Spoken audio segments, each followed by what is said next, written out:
Good morning students. इसके अंदर अपन देख रहे हैं कि लैग्रांजे फार्मूला से सॉल्व किया गया है ये। इसके अंदर the observed value of a function are respectively 168, 120, 72 and 63 at the four position 3, 7, 9 and 10 of the independent variable. What is the value of function 6। यहाँ पे आपको बताया गया है क्वेश्चन में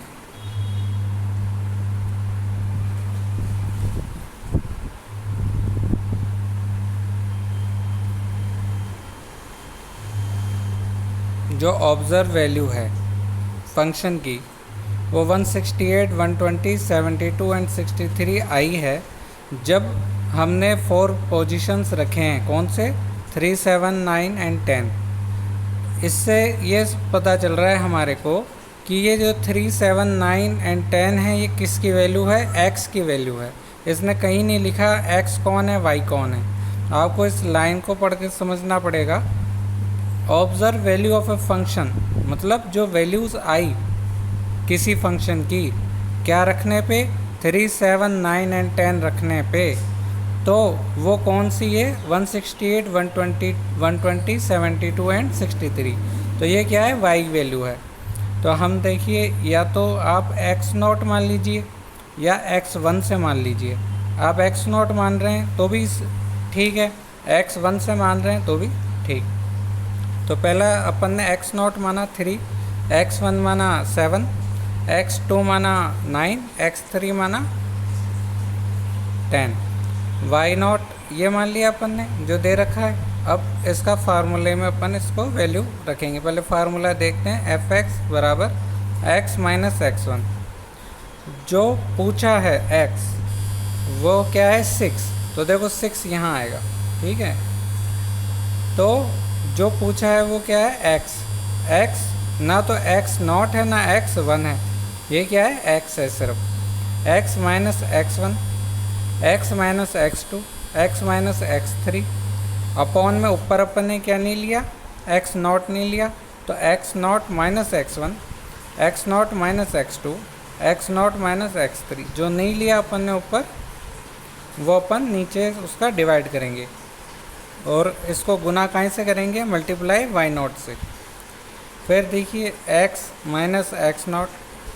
अब की बार क्या है? पिछली बार अपन ने x0 नहीं लिया था ऊपर, तो अब की बार अपन x1 नहीं लेंगे, x1 नहीं लेंगे। दूसरी बार अपन x2 नहीं लेंगे, तीसरी बार अपन x3 नहीं लेंगे।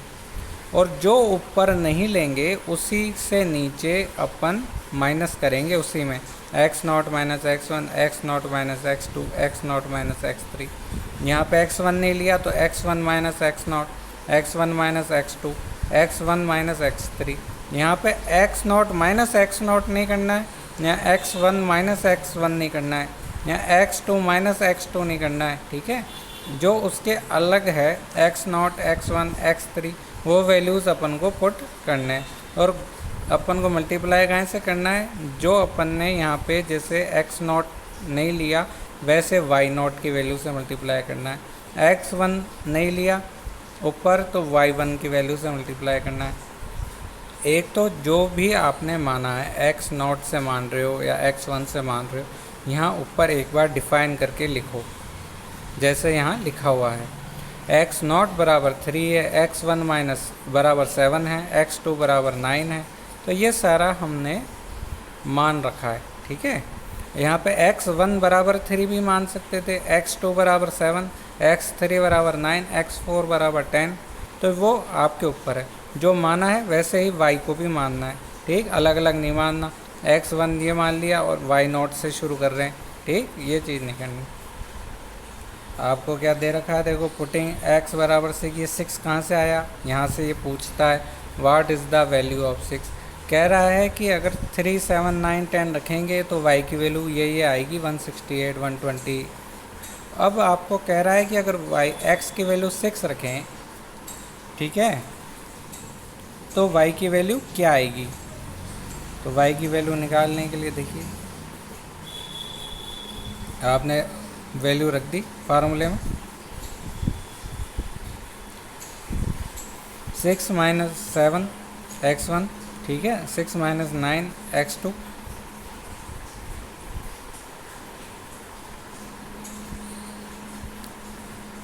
6 माइनस 10 x3, ठीक। और इस तरीके से सारी वैल्यूज़ रख के अब आपको कैलकुलेशन करनी है। कैलकुलेशन पार्ट बहुत इम्पोर्टेंट है, माइनस का ध्यान रखना, चिन्ह का कोई भी गलत ना आए, ठीक, नहीं तो सारा गलत हो जाएगा ये।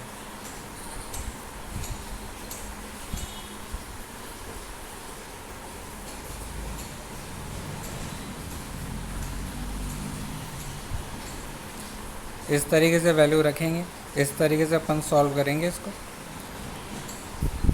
-1 -3 -4 ये वैल्यूज़ आ गई कैलकुलेशन के बाद।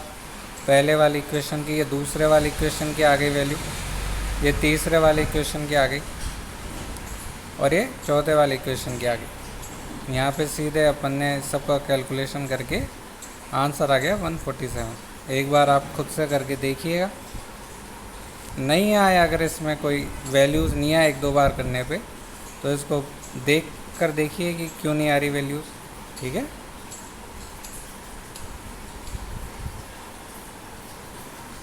आगे देखते हैं, देखिए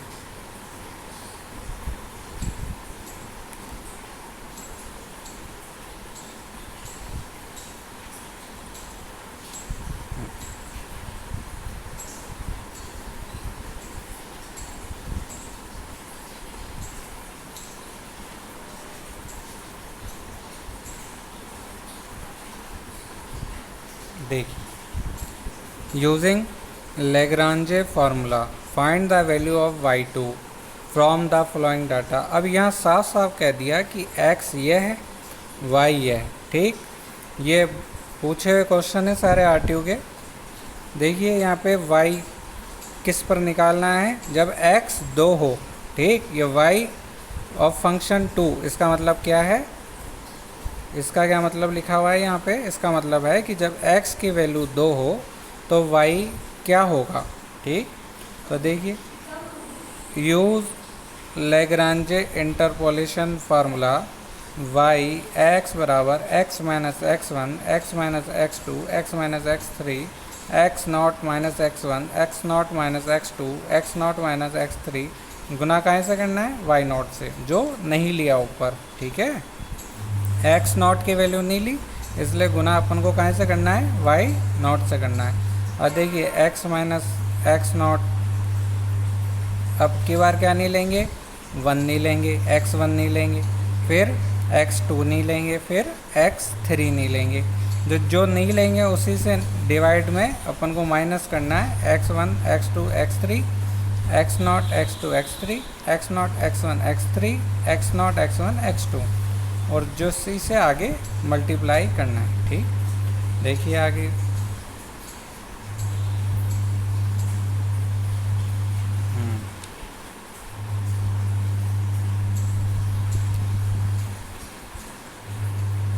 ये वैल्यूज़ पुटअप करी अपन ने, सारी चारों इक्वेशन की वैल्यूज़ पुटअप करी, और इससे अपन ने y2 निकाल लिया। यहाँ पर एक बार कर देखना खुद से, 18 आंसर आ रहा है नहीं आ रहा, ठीक।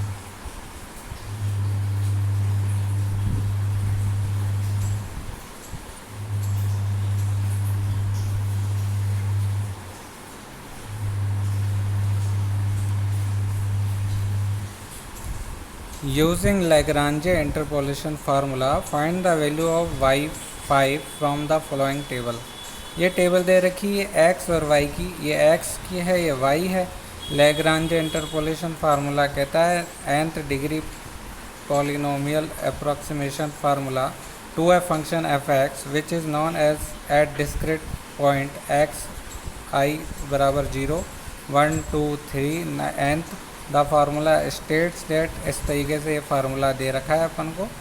जो अपन को पूछा है वो ही अपन को इसमें आगे मानना है। जैसे 5 दे रखा है तो 5 माइनस x1, ठीक। यहाँ पे x1 क्या है, यहाँ 2 होगा, ठीक है। x नॉट क्या है, यहाँ 1 होगा, तो नीचे क्या है 1 माइनस क्या होगा 2 होगा, ठीक। इस तरीके से हम करेंगे इसको सॉल्व।